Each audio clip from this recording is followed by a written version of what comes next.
Four PM news network में स्वागत है। बहुत बहुत अभय द्विवेदी जी आपका। और महाराष्ट्र की जैसे हम चर्चा कर रहे थे बहुत दिनों से कि महाराष्ट्र में साहब और उनकी पूरी टोली हिंदू मुसलमान करने पर तुली हुई है।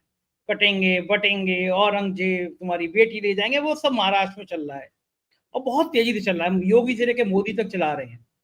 लेकिन इस बीच में लोक पोल एक बहुत सम्मानित मैं कहूँगा एक संस्था है और बहुत तेलंगाना से लेकर कई राज्यों के चुनाव के बीच में इन्होंने जो जो आकलन किया है वो लगभग सही बैठा है। तो लोक पोल ने जो अपना पोल दिखाया है महाराष्ट्र को, उसमें बताया है कि महायुति की सरकार यानी भारतीय जनता पार्टी और उनके समर्थित दलों को 115 से 128 सीटें मिलेंगी और महाविकास आघाड़ी को 151 से 162, यानी काफी अंतर है। और वोट शेयर भी जो है वो करीब दोनों में 4-5% का वोट शेयर में भी अंतर है। यानी जो पहला हमें एक बड़ा रेपुटेटेड और जिसकी ख्याति पहले ठीक रही है, जिसके आकलन वैसे वाला भी नहीं है कि अब की बार 400 पार, ऐसा कोई फर्जी टाइप का नारा दे दे और फिर वो आज तक पे सर्वे करने वाले रोने लगे कि हाँ हमसे गलती हो गई। लोकपोल की अपनी एक अच्छी खासी मर्यादा रही है। उसने बता दिया कि सरकार महाविकास आघाड़ी की आती दिख रही है महाराष्ट्र में। तो अगर सरकार वाकई में इस पोल के हिसाब से महाविकास आघाड़ी की आ रही है तो साहेब के और योगी जी के इन ख्यालों का क्या होगा, जो ये मानते थे कि बटेंगे और कटेंगे नारा भ्रम भाग के ये हमें सत्ता दिला देगा। इसका मतलब देश का जनमानस अब नकारात्मक राजनीति, सांप्रदायिक राजनीति इसको नकार रहा है। क्या क्या संकेत देखते हैं आप इस पोल से? संजय जी, मैं भी चाहता हूं कि जो आपकी कामना है उसी तरह मेरी कामना भी यही साबित हो, यही सही साबित हो कि महायुति की 115 से 188 के बीच में जो सीटें, 128 के बीच में सीटें आती दिखाई दी हैं और आघाड़ी की 151 से 162 के बीच में सीटें आती दिखाई दी हैं लोक पोल के जरिए। तो इसी के इर्द गिर्द कुछ चुनावी परिणाम हो। लेकिन मेरा एक परिप्रेक्ष्य है जो मैं चाहता हूं उस परिप्रेक्ष्य के तहत मैं इस लोक पोल के आंकड़ों को रख के देखूं। लोक पोल के आंकड़े मुझे ये बताते हैं कि महाराष्ट्र में चुनावी लड़ाई आसान नहीं है, ये कड़ी लड़ाई है। 5% का वोटों का फासला बताया गया है, जो कि दो मोर्चों के बीच में सीधी टक्कर के लिहाज से, वोटों की जो ध्रुवीकरण हुआ है वोटों का, उसके लिहाज से ये एक बड़ा फर्क है। अगर 5% आघाड़ी के पक्ष में वोटिंग का पलड़ा झुका हुआ निकलता है आखिर में, तो आप निश्चित समझिए कि नतीजा इससे भी ज्यादा कहीं अलग होगा। इसमें आघाड़ी को और भी ज्यादा सीटें मिलेंगी। हो सकता है कि आघाड़ी को 160-65 से 180 के बीच में या 190 के बीच में भी सीटें मिलें, अगर यही नतीजा रहता है तो। दूसरी बात मैं ये कहना चाहता हूं, इससे एक और संदेश ये मिलता है कि आघाड़ी का जो वोटिंग ब्लॉक था, जो मैं मानता हूं करीबन 55 से 60% का वोटिंग ब्लॉक था, अगर ये नतीजा सही निकलता है तो महायुति उसमें दरारें नहीं पैदा कर पाया है, उसमें से वोट छीन नहीं पाया। इसका मतलब है मराठों के वोट, कुर्मियों के वोट, दलितों के वोट, मुसलमानों के वोट, ये सारे के सारे वोट जो हैं वो आघाड़ी की तरफ झुके हुए हैं, उधर जा रहे हैं। इससे ये नतीजा दिखाई पड़ता है। हाँ, अब नतीजे ठीक क्या होंगे मैं नहीं कह सकता। अगर 115 और 115 से 128 सीटें महायुति को मिलती हैं और 37 से 40% के करीब वोट मिलता है, इसका मतलब है कि महायुति ओबीसी वोट काफी हद तक प्राप्त कर रहा है। वरना इतने वोट भी नहीं मिलेंगे, फिर इतनी सीटें भी नहीं मिलेंगी। तो जो हम लोगों ने दो बड़े बड़े वोटिंग ब्लॉकों को, दो एक दूसरे की टक्कर में खड़े हुए वोटिंग ब्लॉकों की जो बात हम लोग इतने दिनों से 4 PM के मंच पर कर रहे हैं, लोक पोल के इस अनुमान के मुताबिक ऐसा घटित होने वहां पर जा रहा है। लेकिन इसमें जरा भी 1% का भी उतार चढ़ाव हुआ, इधर उधर हुआ, तो नतीजे कुछ के कुछ हो सकते हैं। अच्छा, ये इतना ज्यादा अंतर जो पोल का आया है, उसके पीछे मुख्य कारण क्या है? कि उद्धव ठाकरे के प्रति सिंपैथी है, लोगों को मानना है कि इन्होंने पीठ पे छुरा भोंका, जिस तरह ऑपरेशन लोटस हुआ, एक चुनी हुई सरकार को पैसे के दम पर गिराया गया, विधायकों की वो नंगा नाच जो आसाम के राज्य के गेस्ट हाउस में देखा था, विधायकों को बिल्कुल गाय बकरी की तरह भर के ले जाया गया पैसे के दम पर, और रातों रात फिर उनकी सत्ता बदल दी गई, पलट दी गई। क्या लगता है कि महाराष्ट्र के जनमानस में उद्धव ठाकरे के प्रति सिंपैथी ज्यादा पैदा हो गई?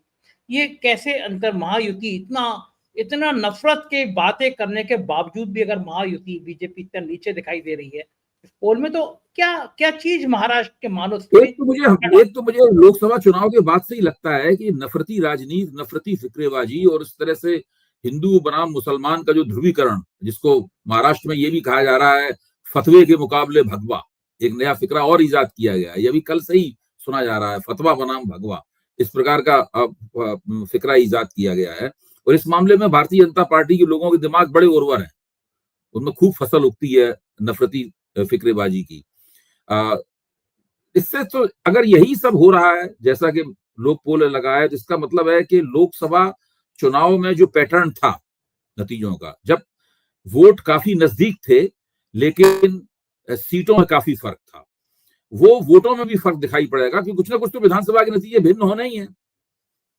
तो वही चीज इसमें दोहराई जा रही है, लोग पोल का जो हिसाब बताता है। इसका मतलब यह है कि महायुति अपनी तमाम कोशिशों के बावजूद, तमाम तरह के नफरती सांप्रदायिक नैरेटिव चलाने के बावजूद भी कुछ कर नहीं पा रही है। मुझे तो लगता है कि आदिवासी वोट भी अघाड़ी की तरफ ही झुके हुए हैं इसके मुताबिक।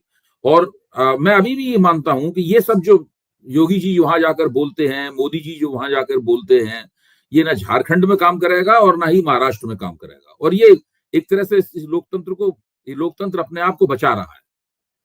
लोकतंत्र में कुछ अपना सेल्फ करेक्शन करने की खूबियां होती हैं, कुछ शॉक एब्जॉर्बर्स होते हैं लोकतंत्र में, वो अपने आप को बचा रहा है, ऐसा मुझे लगता है। शिवसेना की सांसद हैं चतुर्वेदी जी, प्रियंका चतुर्वेदी जी, मेरी उनसे लंबी बातचीत है, मैंने उनका इंटरव्यू किया। उनका कहना था कि महाराष्ट्र के लोग इस बात को बड़ा बुरा मानते हैं कि उनकी पीठ में खंजर घोंपा गया, उनको धोखा दिया गया। औरंगजेब का टाइम याद आ जाता है कि किस तरह औरंगजेब ने छत्रपति शिवाजी को धोखा दिया। तो वो मानती है कि उद्धव ठाकरे की सरकार को जिस तरह धोखा दिया गया, वो भी एक बड़ा फैक्टर है। क्या लगता है आपको कि एक बड़ा फैक्टर है वाकई में उद्धव ठाकरे को धोखा देना? देखिए, इसमें जो एक तो इसका पहला असर पड़ता है कार्यकर्ताओं के ऊपर। देखिए, इसका जो प्रियंका जी कह रही हैं उनकी बात सही है, लेकिन हमें ये देखना पड़ेगा कि इसका असर सबसे ज्यादा कहां पड़ता है और धीरे धीरे कहां असर कम होता चला जाता है। असर रहता है लेकिन कहीं असर कम मामूली होता है, कहीं बहुत गहरा असर होता है। तो इसका सबसे ज्यादा गहरा असर, गद्दारी वाला सवाल जो है, पीठ में छुरा भोंकने का सवाल जो है, इसका सबसे गहरा असर होता है जमीनी कार्यकर्ताओं के ऊपर। तो उसमें, और उस जमीनी कार्यकर्ताओं से जुड़ी हुई जो पब्लिक है, सीधे सीधे जुड़ी हुई पब्लिक, इसके बीच में वो कार्यकर्ता सक्रिय रहते हैं, यानी उस पब्लिक के जरिए वो और बेहतर पब्लिक को गोलबंद करते हैं। भाई, समीकरण क्या है? नेता होता है, नेता के नीचे कार्यकर्ता है, कार्यकर्ता से तुरंत जुड़ी हुई, इमीडिएटली यानी तुरंत जुड़ी हुई पब्लिक जनता है, और उस जनता के जरिए और बड़े पैमाने पर वोटों की गोलबंदी होती है। तो वो जो पब्लिक है उसके ऊपर भी इसका गहरा असर होता है। ये दोनों मिलकर लोगों को गोलबंद करते हैं। ये काम इस तरीके से होता है हर जगह। कम्युनिस्ट पार्टियों के नेतृत्व में भी इस तरह होता है, भाजपा के नेतृत्व में भी इस तरह होता है, कांग्रेस, समाजवादी पार्टी इसी तरीके से काम करती है। तो ये जो गद्दारी वाला नैरेटिव है, जो कि एक सही नैरेटिव है, और इसका महाराष्ट्र में इसका असर पड़ेगा, उसका असर इस तरीके से काम कर रहा है जो प्रियंका चतुर्वेदी कह रही है। देखो ठीक है, मैं देख रहा था कि सबसे ज्यादा करोड़पति और अरबपतियों की संख्या महाराष्ट्र में बढ़ी है। मुंबई में बहुत बड़ी संख्या में करोड़पति अरबपति बन गए हैं। मतलब एक तरफ बड़ी बड़ी बिल्डिंग है, उसके दूसरी तरफ झुग्गी झोपड़ियां हैं। मतलब अमीरी जितनी बढ़ रही है, गरीबी इतनी बढ़ रही है। विदर्भ के संग इलाकों की बात करूं तो सबसे ज्यादा किसानों ने आत्महत्या करी है इस इलाके में। ये महाराष्ट्र है जिसको देश की आप आर्थिक राजधानी कहते हैं, आर्थिक नगरी कहते हैं। वहां के किसान आत्महत्या कर ले रहे हैं, उनके पास खाने के पैसे नहीं है, वो कर्ज के तले दब गए हैं, किसी को सुनने वाला नहीं है। किसानों की मौत किसी भी राजनीतिक पार्टी के बहुत बड़े फलक पे नहीं है, मंच पर नहीं है, बात नहीं हो रही है कि आखिर किसान कोई आत्महत्या अपनी जान दे दे गरीबी के कारण। तो ये महाराष्ट्र के किसानों का दर्द क्यों नहीं उभर पा रहा जितना इस चुनाव में उभरना चाहिए? तो यही तो कारण है कि लोकसभा चुनाव में विदर्भ में कांग्रेस ने मायावती को धूल क्यों चढ़ाई थी। भाई, विदर्भ के पूरे इलाके में कांग्रेस ने धुआंधार प्रदर्शन किया। भाई, मायावती ने धूल यहां क्यों चाटी थी? इसीलिए धूल चाटी थी ना कि मायावती जो है वो इस चीजों को संबोधित नहीं कर रही है। अब आप नरेंद्र मोदी की स्थिति देखिए। नरेंद्र मोदी अपनी मीटिंगों में जिस प्रकार के भाषण देते हैं, उस प्रकार के भाषणों में इन चीजों का कहां जिक्र होता है? कहीं जिक्र नहीं होता। राहुल गांधी इस तरह की चीजों का जिक्र करते हैं और वो वहां पर जनता को स्पर्श करते हैं। तो ये एक बहुत बड़ा जो जिस आमतौर पर वोटों की बराबरी के बावजूद भी लोकसभा में अघाड़ी का महायुति से आगे निकल जाने के पीछे एक बड़ा कारण ये है कि जो गैर भाजपा विपक्ष है वो इस प्रकार के मुद्दों को संबोधित कर रहा है और महायुति वाले इस प्रकार के मुद्दों को संबोधित नहीं कर रहे हैं।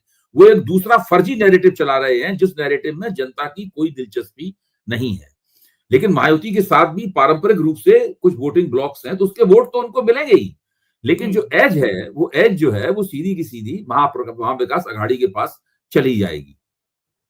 आपने राहुल गांधी की बात की, तो राहुल गांधी का तो हेलीकॉप्टर भी रोक लिया गया आज, निर्वाचन जी आयोग जी से शिकायत की गई है। तो ये सब काम क्यों कर लेना? कभी सोरेन का हेलीकॉप्टर रोक लिया जाता है, कभी कल्पना को परेशान कर दिया जाता है, अब राहुल गांधी का ही हेलीकॉप्टर 2-3 घंटे आप नेता का हेलीकॉप्टर चुनाव के बीच में रोक लेंगे, वो चुनाव प्रचार कर रहा है, चुनाव रैली कर रहा है, ये देखिए नरेंद्र मोदी के नेतृत्व में जो भारतीय जनता पार्टी है उसकी ये थीसिस है कि विपक्ष को औकात पर रखो, विपक्ष को उसकी औकात बताते चलो, बीच बीच में उसे बताते चलो कि सत्ता में कौन है और आप कहां हैं और आपका कौना क्या है।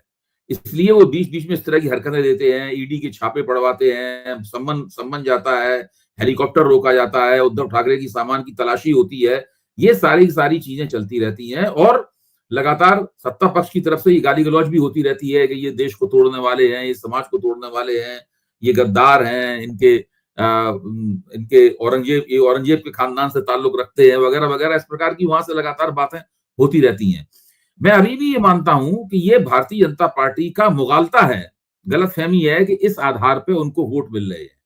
भाजपा को वोट मिलते हैं, बहुत वोट मिलते हैं, पिछले 10 साल से भाजपा को वोट मिल रहे हैं। भाजपा को जो वोट मिले हैं वो इस प्रकार का नैरेटिव चलाने से नहीं मिले हैं। वोट भाजपा को 2014 के चुनाव में वोट इसलिए मिले थे, या उसके तुरंत बाद विधानसभा के चुनाव जो हुए थे उसमें वोट इसलिए मिले थे कि उस वक्त गैर भाजपा दलों की साख गिरी हुई थी और जनता नरेंद्र मोदी में और भारतीय जनता पार्टी में कुछ संभावनाएं देख रही थी। इसके बाद इन लोगों ने संस्थाओं को कैप्चर किया और एक दूसरी तरह की स्थिति बनाई।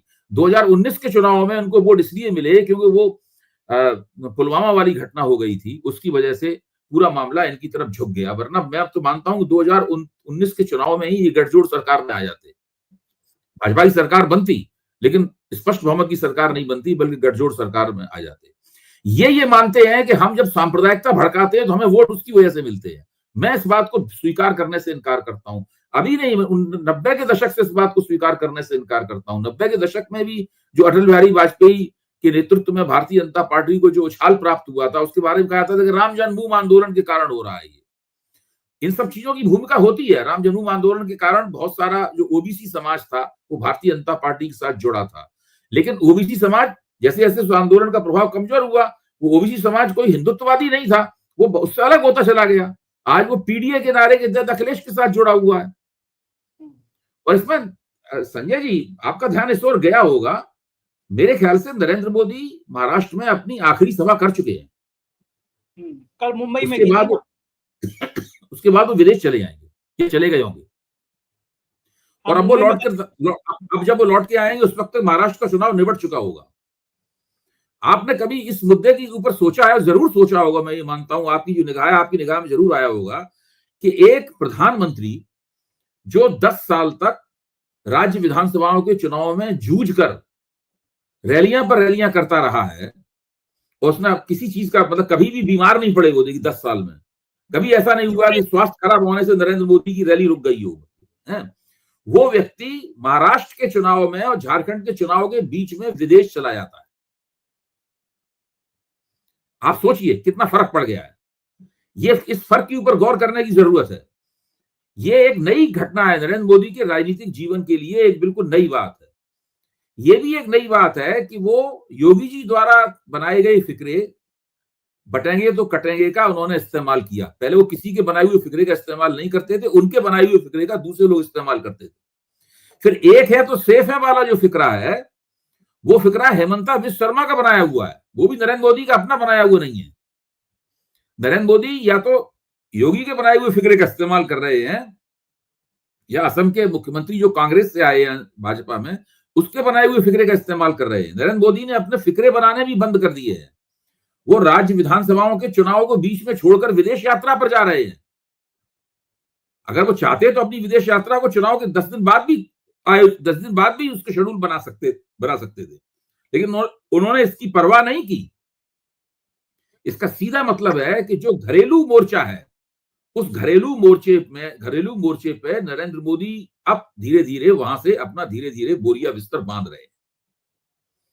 और ये किसी और को, जैसे रिले रेस होती है उसमें बेटन जो है, वो रिले रेस में डंडा जो है दूसरे को एक धावक आता है दौड़ते हुए देता है, फिर आगे वाले किसी और को बेटन ट्रांसफर करने की अंदर खाने तैयारियां हो रही हैं।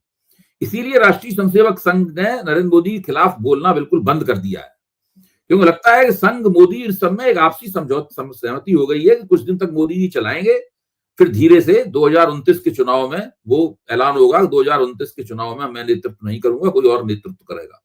अब तो मेरे ख्याल से संघ इस बात पर दिमाग दौड़ा रहा होगा कि भाई कौन नेतृत्व करेगा, अमित शाह नेतृत्व करेंगे या कौन नेतृत्व करेगा। अब तो बात इसके लिए उस पर हो गई होगी। आपने देखा अभी अचानक गडकरी के बहुत सारे बयान इंटरव्यू अखबारों में छपे, जबकि अभी तक गडकरी के इंटरव्यूज गायब थे। तो मैं कह रहा हूं बहुत कुछ ऐसा घटित हो रहा है जिसको नंगी आंख से देखना बहुत मुश्किल है। लेकिन ये एक घटना, मैं इस घटना को बहुत ही साधारण घटना नहीं मानने के लिए तैयार हूं कि प्रधानमंत्री जिन्होंने अभी जून के महीने में बहुमत खोया है और भारतीय जनता पार्टी पुराने चुनावी रुतबे को हासिल करने के लिए संघर्ष कर रही है। अगर महाराष्ट्र और झारखंड का चुनाव उन्होंने नहीं जीता तो फिर से समस्या, हरियाणा के चुनाव जीतने से थोड़ा जो एक आवेग प्राप्त हुआ है भारतीय जनता पार्टी को, वो आवेग फिर से वो लोग खो देंगे। हाँ, ये तो है। इसके बावजूद भी मोदी जी फ्रंट में आगे आकर कमान नहीं संभाल रहे हैं। वो एक तरह से जिसे कहते हैं ना, he is going through motions. मतलब वो जो चूंकि प्रधानमंत्री हैं, उन्हें कुछ ना कुछ भाषण देना है, कुछ ना कुछ रैलियां करनी है, वो रैलियां करके अपना काम निपटा के विदेश जा रहे हैं। 5 जून को नतीजे आए थे, 9 जून को उन्होंने तीसरी बार प्रधानमंत्री पद की शपथ ली थी। उसके बाद से देखिए उन्होंने ज्यादातर समय विदेश में गुजारा है अपना। घरेलू राजनीति में उन्होंने कोई ज्यादा हस्तक्षेप नहीं किया है भाषणबाजी के अलावा। घरेलू राजनीति का सारा काम जो है वो अमित शाह संभाले हुए हैं, या कोई और लोग संभाले हुए हैं, या राष्ट्रीय स्वयंसेवक संघ के जरिए की चीजें नियंत्रित और संचालित हो रही हैं। ये प्रधानमंत्री वो प्रधानमंत्री नहीं है जो कि 2014 से 2024 तक प्रधानमंत्री थे। ये कोई और प्रधानमंत्री हैं। ये वो प्रधानमंत्री हैं जो कि धीरे धीरे करके अपने कदम पीछे खींच रहे हैं। देखिए इन बातों का, संजय, इन बातों को सबूत तो होता नहीं है, कोई हमसे पूछ के तो करेगा नहीं, घोषणा पूर्वक नहीं की जाएगी। हम लोग तो आकलन करेंगे ना भाई, आकलन करेंगे ना। ये होता है राजनीतिक आकलन। ये तो उन्हें बताना चाहिए ना कि जब आपने बहुमत खोया और महाराष्ट्र में आप जीतने की कोई गारंटी नहीं कर सकता, झारखंड में आपके जीतने की कोई गारंटी नहीं कर सकता, तब आप मैदान छोड़ के क्यों जा रहे हैं? विदेश नीति कोई इतना बड़ा हल्का तो नहीं है जहां पर आप घरेलू राजनीति की जरूरतों को कुर्बान कर दें उसके ऊपर। बिल्कुल ठीक बात है। रिटायरमेंट प्लान भी अपना फाइनल कर रहे होंगे, और आपने कहा कि विदेश नहीं जाते थे पहले, तो मुझे आपको याद होगा कि हर चुनाव से पहले वो किसी गुफा में साधना करना चले जाते थे। तो क्या ऐसा नहीं है कि अब उन्होंने गुफा को, ये सब कुछ नहीं हो रहा है, कहाँ हो रहा है? देखिए अब तो वो सब नाटकबाजी भी नहीं है। तो ऐसा नहीं हो कि गुफा विदेश में ढूंढ लिया उन्होंने, कि विदेश में साधना करने नहीं, वो तो देखिए वो ये नाटक आपने बिल्कुल ठीक कहा। ये भी सोचा जा सकता है कि विदेश में किसी गुफा में बैठ के, तो वहां की तस्वीरें आनी चाहिए थी फिर। हाँ, ये बात तो सही है कि हाँ, तस्वीरें भी नहीं आई ना, तो वो तस्वीरें नहीं आई, वहां के वीडियो नहीं आए, उस पर गोदी मीडिया ने बड़े बड़े कार्यक्रम नहीं किए। ऐसे ही थोड़ा मोदी जी विदेश की गुफा में बैठेंगे। तो विदेश में तो उनकी कोशिश चल रही है कि भाई रूस और यूक्रेन के बीच का युद्ध रुकवा दें, वो पश्चिम एशिया में शांति करवा दें, वो तो इस प्रकार की कोशिशें कर रहे हैं वहां पर। जब वो इस तरह की कोशिशें कर रहे हैं और इस तरह की मीडिया में हवाएं आ रही हैं, मीडिया में बातें कही जा रही हैं, तब तो इसका मतलब ये है कि उनके मंसूबे कुछ और ही हैं। भाई वहां पर युद्ध रुकवा देंगे पश्चिम एशिया में हमास और उसके बीच में, या सब करवा देंगे, तो उससे तो कोई महाराष्ट्र का चुनाव तो नहीं जीतेंगे ना वो। और भक्त लोग ये लिखने की हिम्मत भी नहीं जुटा पा रहे कि एक गुफा में ट्रंप और मोदी जी संग में बैठ के साधना कर रहे हैं, एलन मस्क गुफा के बाहर खड़े हैं, ये सब जी भी जी अभी लेकिन करना, वरना पहले तो यहाँ तक कहानियां यहाँ तक पहुंच जाती थी। जी आपने जी। कहा कि मोदी जी जो कॉपी कर रहे हैं वो योगी की और आसाम के मुख्यमंत्री हेमंत बिस्वा शर्मा की कर रहे हैं। हम्म, यानी मोदी जी ने भी वही दो नेता चुने जो समाज हम्म। में काटो बांटो हिंदू मुसलमान करने के इसके मास्टर अलावा हैं। आता क्या है? देखिए ना, योगी जी को कुछ आता है? आपने योगी जी को मुसलमान विरोधी घृणा फैलाने के अलावा और कोई काम करते हुए देखा आज तक? भाई आप इतने दिनों से मोदी, अब तो उनको भी 7वां 8वीं साल चल रही है, आपने कभी देखा कि उनको मुसलमान विरोधी घृणा का भाषण देने के अलावा उन्होंने कोई काम किया हो? धमकी के अलावा कोई और भाषा नहीं आती है। मिट्टी में मिला दूंगा, ये कर दूंगा, वो कर दूंगा, यही सब तो बोलते हैं वो। हेमंत बिस्वा शर्मा जैसे नया मुसलमान ज्यादा प्याज खाता है, उस तरीके से जब से वो कांग्रेस से बीजेपी में आए हैं, बीजेपी वालों का भी सांप्रदायिक घृणा फैलाने का रिकॉर्ड उन्होंने जो है वो बीट कर दिया है। ये हालत है। मोदी जी अभी अभी लोकसभा चुनाव का 5 महीने पहले, 5.5 महीने पहले लोकसभा चुनाव में जो मुहिम चला रहे थे, वो मुहिम क्या थी? वो सांप्रदायिक घृणा से भरी हुई मुहिम थी।